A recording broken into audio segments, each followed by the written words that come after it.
Hasard du calendrier, le président du Conseil général de la Haute-Garonne vient d'agiter le spectre d'un deuxième aéroport dans le Frontonnais.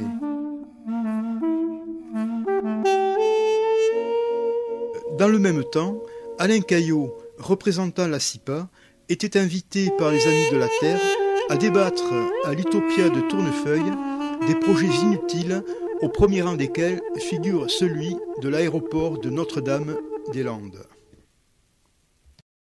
Cet aéroport contre lequel on se bat, les arguments tombent les uns après les autres. On nous a dit il faut que la 380 puisse se poser à Nantes. À Nantes-Atlantique, il s'est déjà posé à la 380, il n'y a pas de problème. Sauf que sur Notre-Dame-des-Landes, il ne pourra pas se poser parce que la piste d'atterrissage est plus courte que celle de Nantes-Atlantique. Nous, on a aussi l'argument de dire que cet aéroport est pratiquement le même que celui de Genève, à 20 hectares près. Et Genève a fait 13 100 000 passagers en 2011, et nous, on en a fait 3,3 millions. Donc on voit mal comment, avec une seule piste, on voit mal le pourquoi de transférer cet aéroport ailleurs. L'IATA dit bien que l'IATA, c'est l'Organisation internationale du transport aérien, dit bien qu'on est en chute. Oui, on est en décélération. Nous avons 47 aéroports internationaux en France. Sur ces 47 aéroports, il y a 20% qui sont en chute de fréquentation, dont celui de Strasbourg qui a perdu en 10 ans 47% du nombre de ses passagers. Effectivement, à Notre-Dame-des-Landes, c'est un argument qu'on nous sort régulièrement en nous disant ça va créer 1000 emplois, sachant que l'aéroport actuel de Nantes-Atlantique emploie à peu près 600 personnes. Sauf que récemment, j'ai lu à l'adjoint du conseil régional a fait un beau discours là-dessus en disant que Notre-Dame-des-Landes est absolument nécessaire, mais qu'il faudrait fermer tous les autres aéroports alentour, c'est-à-dire les 8 aéroports qui sont dans le Grand Ouest. Et dans Libération, il a été dit que Airbus, qui a des ateliers le long de cette ancienne piste, refuse de quitter parce qu'ils ont une installation assez onéreuse et qu'ils ne veulent pas déménager. Alors, est-ce qu'il serait fermé l'ancien aéroport ou est-ce qu'il serait maintenu aussi? Airbus ne bouge pas pour l'instant. Moi, j'ai rencontré les syndicats, les personnels Airbus. Tout le monde sait que si l'aéroport déménage, Airbus fermera. Airbus, pour l'instant, on pense que ça serait soit Toulouse, soit Saint-Nazaire, mais il y a une petite chance aussi qu'ils aillent se positionner aux États-Unis, puisqu'ils sont en train de faire construire en Alabama une usine assez importante pour subvenir au marché américain. Airbus, en emploi direct, cette année, c'est 2200. Ils ont embauché 300 personnes cette année. Mais il faut savoir qu'avec la sous-traitance, ça fait pratiquement 5000 personnes. Il faut remarquer, j'en parlais justement avec un producteur de Notre-Dame-des-Landes, ils font du lait sur place, ce qui permet à la Loire-Atlantique d'être très très bien placé au niveau des régions productrices de lait. Si on supprime cette agriculture-là, le lait, il va falloir aller chercher ailleurs, parce qu'il y a des fromageries installées dans la région. Le gruyère que vous achetez, il ne vient pas de Haute-Savoie, il vient des fromageries de proximité.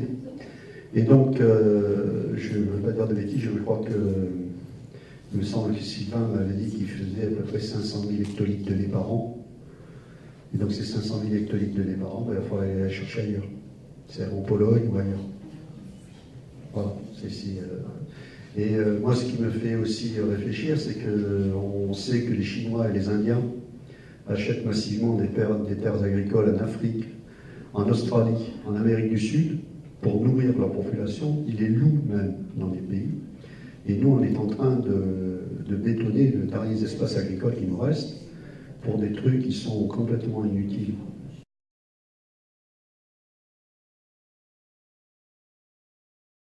Justement, quelles sont les conséquences pour les finances de l'État, puisqu'il y a eu un contrat, et bien si il sera dédommagé, et comment, par qui Ça, c'est aux tribunaux d'en juger.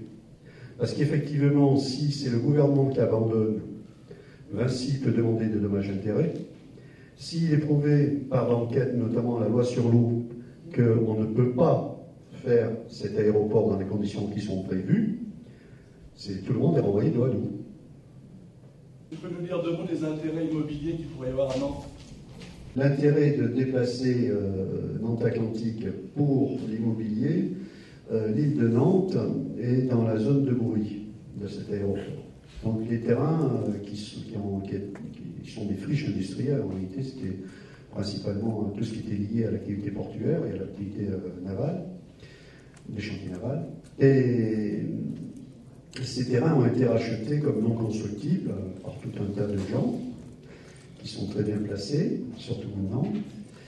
Et ils ont acheté ça, bien sûr, pour un prix extrêmement raisonnable.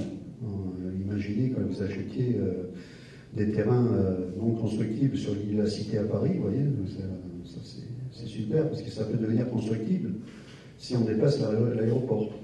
Donc ils ont énormément d'intérêt à déplacer cet aéroport. Nous, on propose de changer l'axe de la piste, ce qui reviendra à peu près au même.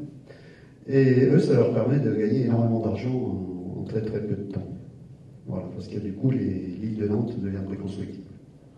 Qu'en est-il de la lutte? Alors pour l'instant, on se regarde en chaîne de faïence avec les forces de l'ordre. Il y a eu beaucoup de contrôles. Actuellement, c'est leur façon de travailler à l'usure. C'est-à-dire qu'ils arrêtent tout le monde et leur demandent les papiers, fouillent les voitures. Mon véhicule a été fouillé plusieurs fois. On demande les papiers, qu'est-ce que vous voulez faire là? Vous allez... Pardon. J'ai amené une toile de tente, on m'a dit qu'est-ce que vous allez en faire? Alors j'ai répondu que je vais la donner à quelqu'un qui en a besoin, etc. Ils travaillent un peu là-dessus. Pour l'instant, c'est leur truc. Il n'y a pas de coup de force comme ça a été fait au mois d'octobre, en sachant que pour eux ça a été un échec cuisant parce que ça a coûté très cher. On parle d'à peu près 1 million d'euros, je crois. Et on a déployé plus de 2000 gendarmes sur le site pour chasser quelque chose comme 160 zadistes. Et actuellement, il y a 650 zadistes. Et puis, il y a 500 gendarmes, quoi. Donc, pour eux, c'est pas... je crois qu'ils ont compris que ce n'était pas la bonne solution. On fait souvent des rapprochements avec le Larzac. Est-ce qu'on peut essayer de voir les similitudes et les différences? C'est un peu cette coalition, justement, qu'il y a eu aussi au Larzac entre les paysans locaux et puis ce qu'on appelait à l'époque les pique-niques et les hippies qui sont arrivés. J'ai 63 ans, bientôt 64. J'ai vécu cette période-là. Et effectivement, c'est un peu ce modèle-là aussi. Il y avait l'idée de changer un petit peu la société. Et ça, c'est une similitude un petit peu, c'est le regroupement de ces personnes très différentes dans la même lutte. Mais quand même, il y a de grosses différences. D'abord, on n'était pas du tout dans la même situation économique. Et ça pèse énormément sur Notre-Dame-des-Landes. C'est-à-dire, ce qu'il est bien nécessaire de dépenser des milliards pour refaire un aéroport dont on n'est pas sûr qu'il va fonctionner. Enfin, tout ce qu'on sait, c'est que financièrement parlant, ça va fonctionner pour ainsi. Qu'est-ce que vous pensez de la proposition qui a été faite d'un référendum régional concernant Notre-Dame-des-Landes? Et nous, on a peu de moyens, eux, ils en ont beaucoup. Moi, je reçois dans mes boîtes aux lettres le journal du conseil régional et du conseil départemental, et il n'y en a pas un où ils oublient de parler de Notre-Dame-des-Landes avec tous les avantages. Le dernier, il y a 4 pages dessus. Nous, on n'a pas les moyens, à CIPA, de faire ça. Donc, si vous voulez, c'est bien un référendum, à condition que la population soit bien informée et que l'information soit équitable. Et tout à l'heure, vous verrez peut-être ça sur le site, je lui dis que c'est la commission de dialogue, c'est une commission du monologue. Parce que ça ne sert à rien de dialoguer pour nous expliquer le bien fondé du projet, on fiche. Ça ne m'intéresse pas. Ce que je voudrais, c'est qu'eux, ils écoutent nos arguments.